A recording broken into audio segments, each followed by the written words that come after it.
क्या आपने कभी ऐसा महसूस किया है कि आपकी हर कोशिश नाकाम हो रही है? जैसे कोई अंधेरे में बैठा हुआ अदृश्य दुश्मन हर पल आपकी कमजोरियों का फायदा उठा रहा हो? क्या आपके दिल में कभी यह सवाल उठा है कि आपके सारे संघर्ष, आपकी सारी मेहनत, आपकी सारी योजनाएं, सब कुछ क्यों बेकार हो रहा है? क्यों लगता है कि हर कदम पर कोई शक्ति आपको रोक रही है, आपको गिरा रही है? क्या ये सिर्फ आपकी किस्मत की मार है या इससे भी बड़ी कोई साजिश? एक ऐसी साजिश जो आपकी आत्मा को तोड़ने, आपके सपनों को चूर-चूर करने और आपके विश्वास को खत्म करने के लिए रची गई है। अगर आपने कभी खुद से ये सवाल पूछे हैं, तो रुकिए, क्योंकि हो सकता है ये समय है जागने का। ये समय है उस दुश्मन की चालों को पहचानने का जो आपकी जिंदगी की जड़ों को हिला देना चाहता है। तो तैयार हो जाइए। आज मैं आपके साथ एक ऐसी बाइबल घटना साझा करने जा रही हूँ जो शायद आपने पहले भी सुनी हो, पर आज मैं इसे एक नए दृष्टिकोण से आपके सामने रखूंगी। यह कहानी लूका रचित सुसमाचार 19वें अध्याय में दी गई है। एक व्यक्ति जिसका नाम जक्कई था, वह चुंगी लेने वालों का सरदार था और धनी भी था, परंतु उसके मन में एक तीव्र इच्छा थी। वह प्रभु यीशु मसीह को देखना चाहता था, लेकिन उसके सामने एक समस्या थी। वह कद में छोटा था और भीड़ की वजह से प्रभु को देख नहीं पा रहा था। अब यहाँ पर जक्कई के पास बहाने बनाने के बहुत कारण थे। वह कह सकता था, हे प्रभु, मैं तो नाटा हूं, मेरा कद छोटा है, भीड़ बहुत है, मैं आपको कैसे देख पाऊंगा? लेकिन उसने ऐसा नहीं किया। उसने अपनी कमजोरी को अपने लक्ष्य के आड़े नहीं आने दिया। उसने तुरंत दौड़कर एक गूलर के पेड़ पर चढ़ गया, क्योंकि वह प्रभु यीशु मसीह को देखना चाहता था। जब प्रभु उस स्थान पर पहुंचे तो उन्होंने जक्कई को देखकर कहा, आज मुझे तेरे घर में रहना अवश्य है। जक्कई तुरंत नीचे उतरा और आनंद से प्रभु को अपने घर ले गया। मित्रों, जक्कई ने अपने लक्ष्य को पाने के लिए कोई बहाना नहीं बनाया। वह जानता था कि यदि उसने अपने बहानों पर ध्यान दिया तो उसे कुछ भी नहीं मिलेगा। अगर हमें भी अपनी जिंदगी में परमेश्वर के अद्भुत कार्यों को देखना है, तो हमें अपनी शिकायतों और बहानों को छोड़ना होगा। हमें अपनी हर एक शिकायत को एक सकारात्मक दृष्टिकोण में बदलना होगा। हमें अपने भीतर एक दृढ़ निश्चय करना होगा कि चाहे परिस्थिति कैसी भी हो, हम परमेश्वर की खोज नहीं छोड़ेंगे। याद रखें, लूका रचित सुसमाचार के 9वें अध्याय में भी एक व्यक्ति प्रभु के पीछे चलने के लिए तैयार हुआ था। प्रभु ने उससे कहा, मेरे पीछे हो ले। लेकिन उसने उत्तर दिया, हे प्रभु, पहले मुझे अपने पिता को गाड़ने दे। प्रभु ने उससे कहा, मुर्दे अपने मुर्दे खुद ही गाड़ देंगे। उस व्यक्ति ने बहाना बनाया और इसलिए वह प्रभु का चेला नहीं बन सका। उसके पास पहले से ही शिकायतों का बोझ था और इसलिए वह परमेश्वर के अनुग्रह को प्राप्त करने में असफल रहा। हमारे जीवन में भी अगर हम कुछ अद्भुत देखना चाहते हैं, कुछ चमत्कारिक देखना चाहते हैं, तो हमें भी अपनी शिकायतों से तौबा करनी पड़ेगी। जक्कई भी कह सकता था, हे प्रभु, मेरी हाइट छोटी है, भीड़ बहुत है, कोई फायदा नहीं। लेकिन उसने ऐसा नहीं किया। उसने शिकायतों के बजाय अवसरों को देखा। वह देख रहा था कि वह क्या कर सकता है ताकि वह भीड़ में भी प्रभु को देख सके। उसे यह पता नहीं था कि आगे क्या होगा, परंतु उसका मन केवल प्रभु यीशु मसीह को देखने के लिए तरस रहा था। यही हमारी स्थिति होनी चाहिए। जब हम सच में परमेश्वर को अपने जीवन में देखना चाहते हैं, तो हमें अपनी इच्छाओं को परमेश्वर के सामने रखना चाहिए। जब आप अपने दिल से कहते हैं, हे परमेश्वर, मुझे और कुछ नहीं चाहिए, मुझे केवल आप चाहिए, तब परमेश्वर आपके जीवन में एक नया मार्ग खोल देंगे। हमारे जीवन में कई बार ऐसा होता है कि जब हमें परमेश्वर कुछ करने के लिए कहते हैं, तो हम अपने बहानों की झड़ी लगा देते हैं। परमेश्वर कहता है, उठ, मेरे लिए काम कर, और हम कहते हैं, परमेश्वर, मेरे पास समय नहीं है। परमेश्वर कहते हैं, ये किसी की मदद कर, और हम कहते हैं, जब परमेश्वर, मेरे तो खुद के खर्चे पूरे नहीं हो रहे। मित्रों, अगर हम हर बार अपनी शिकायतें और बहाने बनाएंगे, तो हम अपने जीवन में परमेश्वर के अद्भुत कार्यों को कैसे देख पाएंगे? देखिए, जक्कई ने किसी भी प्रकार के सामाजिक नियमों की परवाह नहीं की। यहूदी संस्कृति में पुरुषों का दौड़ना और टांगों को दिखाना शर्मनाक माना जाता था, परंतु जक्कई ने इन सब नियमों की परवाह नहीं की। वह दौड़कर पेड़ पर चढ़ गया। उसने जानबूझकर शर्मिंदगी उठाई, केवल इसलिए क्योंकि वह प्रभु यीशु मसीह को देखना चाहता था। जब वह प्रभु के लिए इतना सब कुछ करने को तैयार था, तब प्रभु भी उसके घर आने को तैयार हो गए। मित्रों, जब आप भी परमेश्वर के लिए अपनी सारी सीमाओं को तोड़ने के लिए तैयार होते हैं, तब परमेश्वर भी आपकी हर समस्या को दूर करने के लिए तैयार हो जाते हैं। जब वह महिला प्रभु के पास इत्र लेकर आई थी, तब लोग कह रहे थे, कितना पैसा बर्बाद कर दिया, इसे गरीबों में बांट देती। परंतु प्रभु ने कहा, इसने जो किया है वह भला काम किया है। अब सोचिए जरा, हन्ना का दर्द उस समय कितना गहरा होगा जब उसने अपनी आत्मा का पूरा भार परमेश्वर के चरणों में रख दिया। उसका दिल टूट चुका था, उसका मन थक चुका था और अब उसकी आंखों में आंसू थे, पर उसने हार मानने का नाम नहीं लिया। हन्ना ने अपना दुख, अपनी निराशा, अपनी हार और अपने सवाल सब कुछ परमेश्वर के सामने रख दिया। उसके रोने की आवाज और आंसू शायद लोगों को समझ नहीं आए, लेकिन परमेश्वर ने हन्ना के दिल की पुकार को सुना।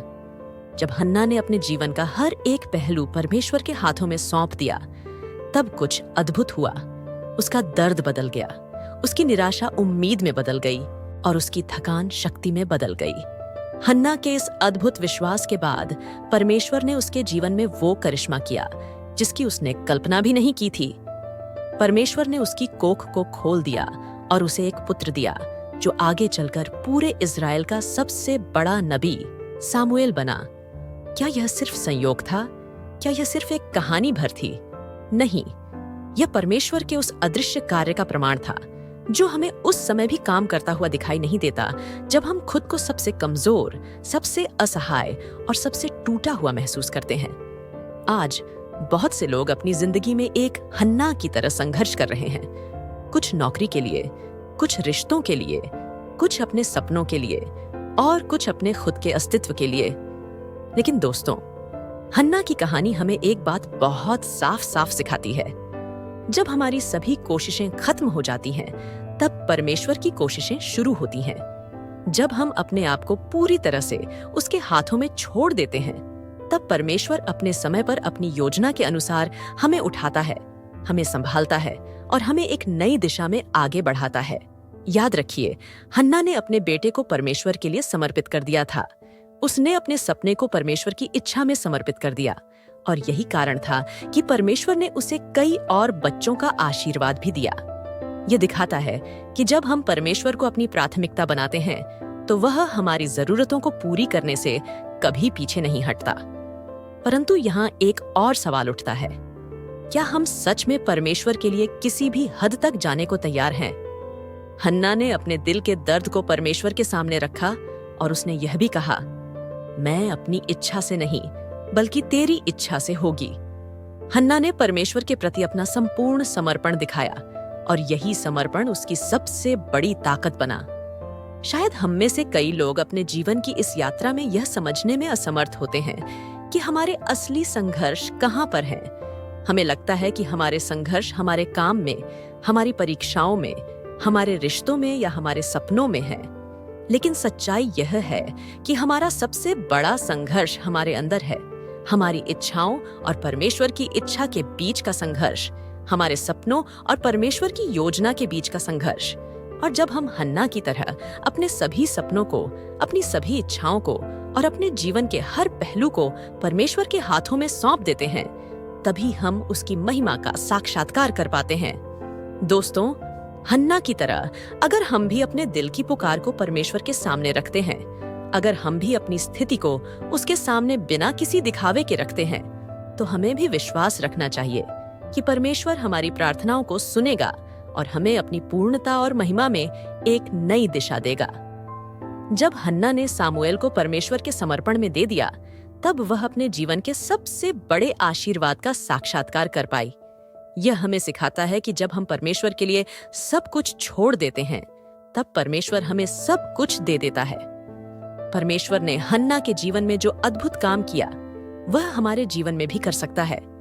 वह हमारी प्रार्थनाओं का उत्तर दे सकता है। वह हमारे आंसुओं को खुशी में बदल सकता है। वह हमारी निराशा को आशा में बदल सकता है। लेकिन इसके लिए हमें हन्ना की तरह अपनी आत्मा की गहराई से उसकी शरण में आना होगा, पूरी तरह से समर्पण करना होगा और उसकी महिमा के लिए अपने जीवन को जीना होगा।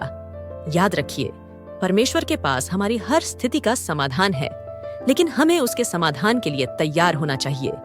हमें उसकी योजना के लिए अपने आप को तैयार करना चाहिए। हमें अपनी कमजोरी में उसकी शक्ति को पहचानना होगा और अपनी हार में उसकी जीत को देखना होगा।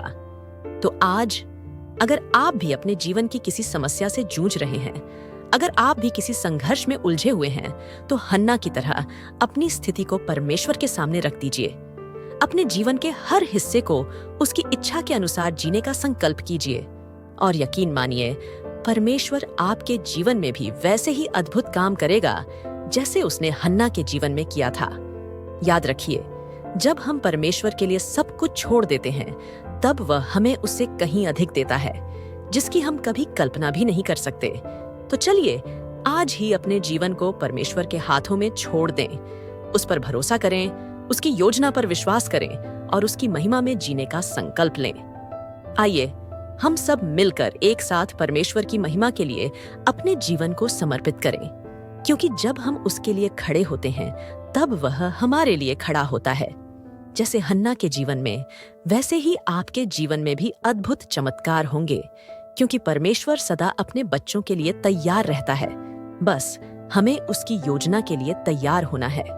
आइए हम सब अपने जीवन को परमेश्वर के समर्पण में जिएं और उसकी महिमा को अपने जीवन में देखें। प्रिय ख्रिस्त विश्वासियों, जब हम अपने जीवन की कठिनाइयों का सामना कर रहे होते हैं, तब हमें हमेशा याद रखना चाहिए कि परमेश्वर हमारे साथ हैं। वो हमारी हर पुकार सुनते हैं, हमारी हर आहट को समझते हैं, और जब हम पूरी निष्ठा से उनके सामने झुकते हैं, तब वे स्वयं हमारे लिए लड़ाई लड़ते हैं। आपकी जिंदगी के हर संघर्ष में, हर चुनौती में हम आपके साथ हैं। हम सीक्रेट स्क्रिप्ट सोर्स के माध्यम से आपके लिए हर रोज ऐसी ही प्रेरणादायक बाइबल की कहानियां और संदेश लेकर आते हैं, जो आपको शक्ति और आशा से भर दें। अगर आज का संदेश आपके दिल को छू गया है, तो कृपया हमारे चैनल को सब्सक्राइब करें और हमें इंस्टाग्राम और एक्स पर फॉलो करें। लिंक आपको इस वीडियो और चैनल के विवरण में मिल जाएंगे। आपके साथ की यात्रा हमें और भी प्रेरित करती है और हमें विश्वास है कि परमेश्वर की अनुकंपा से हम सभी मिलकर एक बेहतर भविष्य की ओर कदम बढ़ा सकते हैं। आपका दिन प्रार्थनामय हो और परमेश्वर की अनंत कृपा आप पर सदैव बनी रहे। पिता, पुत्र और पवित्र आत्मा के नाम पर, आमीन। जय यीशु।